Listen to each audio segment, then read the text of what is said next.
सशक्त आवाज लाइव में आपका स्वागत है। मैं राजेंद्र सोनी एक बार फिर हाजिर हूं आम जन से लेकर राजनीति और क्षेत्र की विभिन्न घटनाओं के साथ। पक्ष न विपक्ष, सिर्फ निष्पक्ष। करावल नगर विधानसभा की कांग्रेस प्रत्याशी रहे डॉक्टर पीके मिश्रा ने अपने क्रियाकलापों को निरंतरता देते हुए आज सोनिया विहार तीसरा पुस्ता इलाके में हो रही श्रीमद् भागवत कथा में अपने साथियों सहित हिस्सा लिया।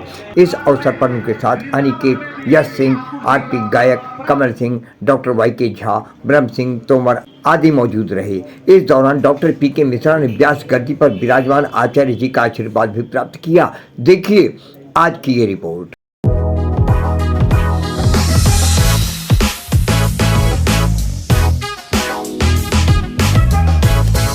वक्ता भी है और बहुत ही सुंदर इनका स्वभाव भी है।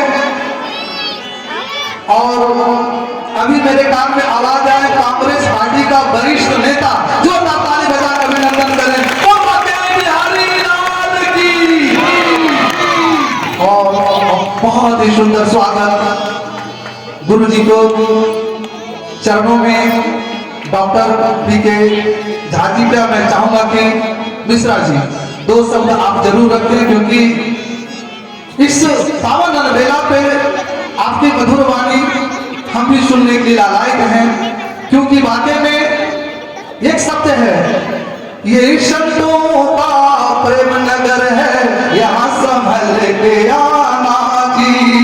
ये संतों का प्रेम नगर है, यहाँ संभल के आना जी। ऐसी वर्षा होए यहाँ पे बचे ना कोई कोना जी। ऐसी वर्षा होए यहाँ पे बचे ना कोई कोना जी। ये शुभ अमृत अवसर पे बहुत ही सुंदर सुंदर हमें ब्राह्मणों के बीच में, क्योंकि ये देश साधु संतों का देश है, यहाँ तो राम कथा, भागवत और हमेशा ऐसी ऐसी चर्चा होते रहे। मैं 2 मिनट आपको माइक देना चाहूंगा शेख जी।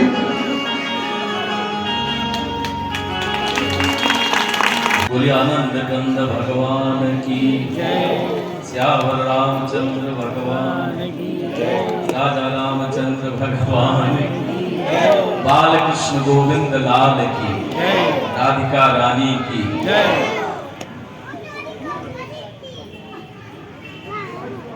आज हम सब के लिए परम सौभाग्य का विषय है कि हम सब लोग आज एक ऐसे अवसर पर उपस्थित हुए हैं जो जीवन का असली लक्ष्य है। मनुष्य योनि में खासकर जब हम आते हैं तो जो ज्ञान गंगा है वह ज्ञान गंगा श्रीमद् भागवत कथा महापुराण के माध्यम से जो सप्ताह ज्ञान यज्ञ आयोजित है, इस शुभ आयोजन में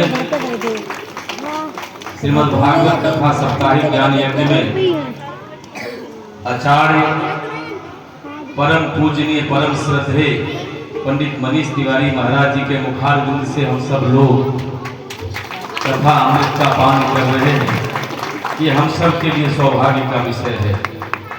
यहाँ सरोज वाजपेयी जी, मनोज वाजपेयी जी, राजेश शुक्ला साहब, कथा परीक्षित, अनिल पांडे जी, जय सिंह चंद्रवंशी जी, संजय मिश्रा जी और तमाम जो आयोजक मंडल है, मैं इन सभी आयोजकों को पूरी हार्दिकता से साधुवाद देता हूँ, शुभकामनाएं देता हूँ। इस कथा को इस तरह से आपके बीच में महाराज जी के मुखारबिंद से जो अवसर मिला है हमको और आपको सुनने का, जीवन में इससे कोई और विशेष वैशिष्ट की बात और हो नहीं सकती है।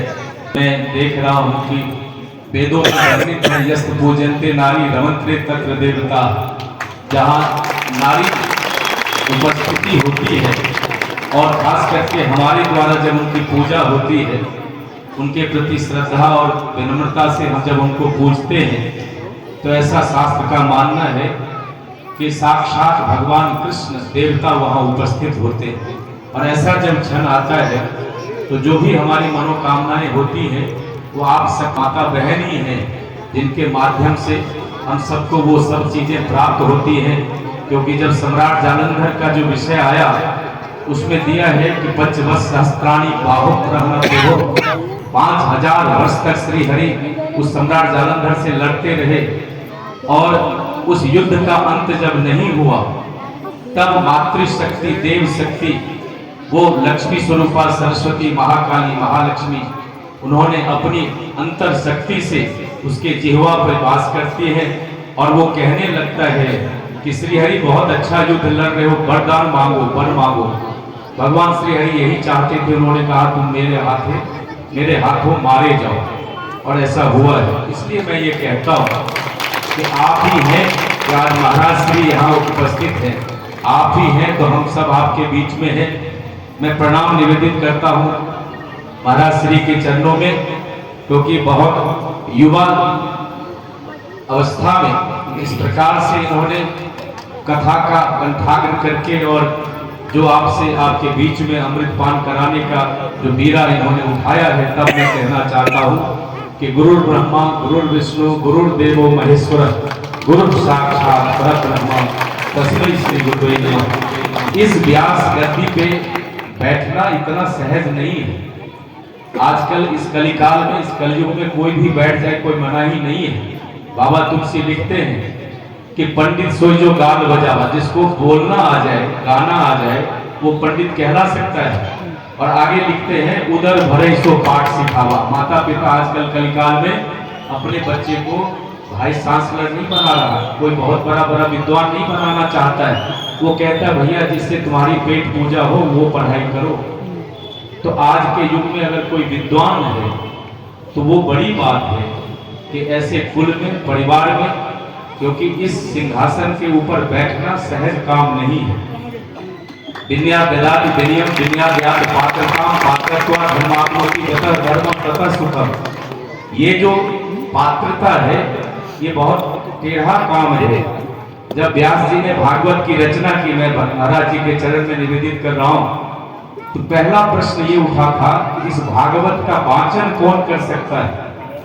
और भागवत के वाचन के लिए समस्त त्रैलोक्य में ढूंढा गया कि वो व्यक्ति कौन है जो इस भागवत का वाचन करे, प्रवचन करे। समस्त संसार में कोई नहीं मिला सिवाय सुखदेव जी के। उन्हीं व्यास के पुत्र हैं सुखदेव। इसलिए इस व्यास गद्दी पे बैठने वाला जो व्यास है उसके लिए भागवत में वर्णन आया है वेदों में कि व्यासाय विष्णु रूपाय व्यास रूपाय विष्णवे नमो वै ब्रह्मनिधि वासिष्ठाय नमो नमः। ऐसे सुसंस्कृत व्यक्ति को ही यहाँ बैठकर आपको और हमको शिक्षा देना चाहिए। और ऐसे में मुझे इस बात की खुशी है कि आप सब लोग अपने जीवन को धन्य कर रहे हैं। मुझे ये कहना होगा कि ये जो आप अमृत पान कर रहे हैं ये अमृत पान साधारण विषय नहीं है। जब भागवत कथा का पहली बार आयोजन हुआ हरिद्वार के अंदर, तब वहां सुखदेव जी महाराज वाचन कर रहे हैं और वहां पे अचानक अनायास, आप लोगों ने कथा महात्म्य सुना भी होगा, अनायास देवादिदेव इंद्र अमृत कलश के साथ उपस्थित होते हैं और वो कहते हैं सुखदेव जी से कि आप ये जो अमर कथा परीक्षित जी को सुनाने जा रहे हैं तो ये अमृत कलश से अमृत पिला दें तो वो अमर हो जाएंगे स्वतः, लेकिन इसके बदले में आप मुझे ये जो भागवत कथा अमृत है ये हमें दे दें। तो परीक्षित जी को सुनाते हुए सुखदेव जी ने कहा कि देवराज इंद्र बड़ा छलिया है, क्योंकि कांच के बदले में ये हीरा चाहता है, ये मणि चाहता है, ये कांच का टुकड़ा है, ये अमृत का कलश। उस महात्मा के अंदर ये बताया गया है कि सुखदेव जी ने कहा कि ये विनिमय मत करो, ये एक्सचेंज जो तुम करने आए हो ये अच्छी बात नहीं है। महात्मा बहुत सारी चीजों का विस्तार से महाराज जी आपको पान कराएंगे।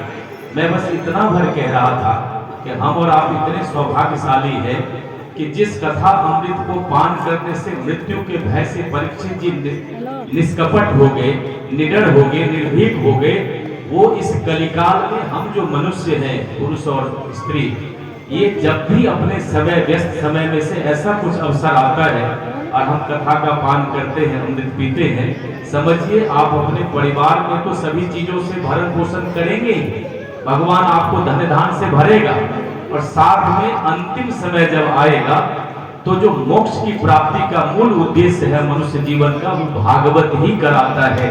ये इस भागवत कथा का सार्वजनिक है।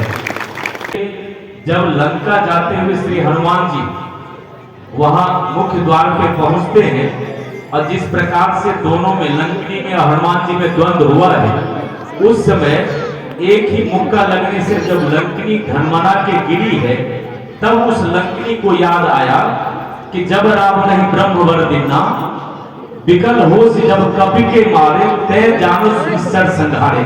जैसे याद आया, वो लंकिनी अपने विवेक में आ गई और वहां सत्संग हुआ था एक पल का। उस सत्संग की महिमा को तुलसी बाबा ने लिखा है कि तात स्वर्ग अपवर्ग सुख, धैर्य तुला एक अंग, तुल न ताहि सकल मिली, जो सुख लव सत्संग।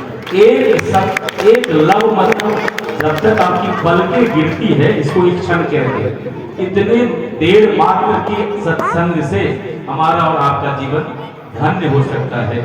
चुनाव की बात चुनाव तक रहती है, और उस कारण से मैं ये कह सकता हूँ कि क्या हार में क्या जीत में, किंचित नहीं भयभीत में, कर्तव्य पथ पर जो मिला यह भी सही वह भी सही।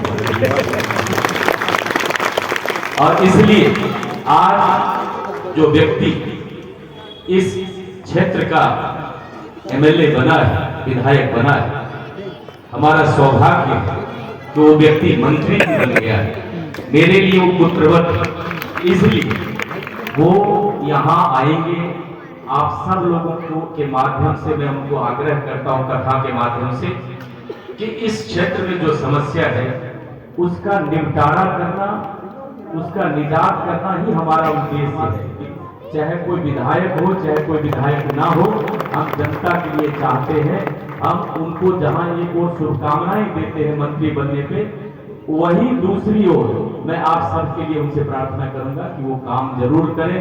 अंत में इतना है कि राम का नाम लेकर जब मर जाएंगे, अमर नाम दुनिया में कर जाएंगे। हमारे गुरु महाराज कहा करते थे, ये न पूछो कि मरकर किधर जाएंगे, वो जिधर भेज देंगे उधर जाएंगे। बात मानो न मानो खुशी आपकी, हम मुसाफिर हैं कल अपने घर जाएंगे। तो इसी भाव के साथ मैं आप सब के लिए शुभकामनाएं प्रेषित करता हूँ। अपने आसपास की खबरों के लिए देखना ना भूले सशक्त आवाज लाइव न्यूज चैनल। सब्सक्राइब कीजिए एक लाइक के साथ।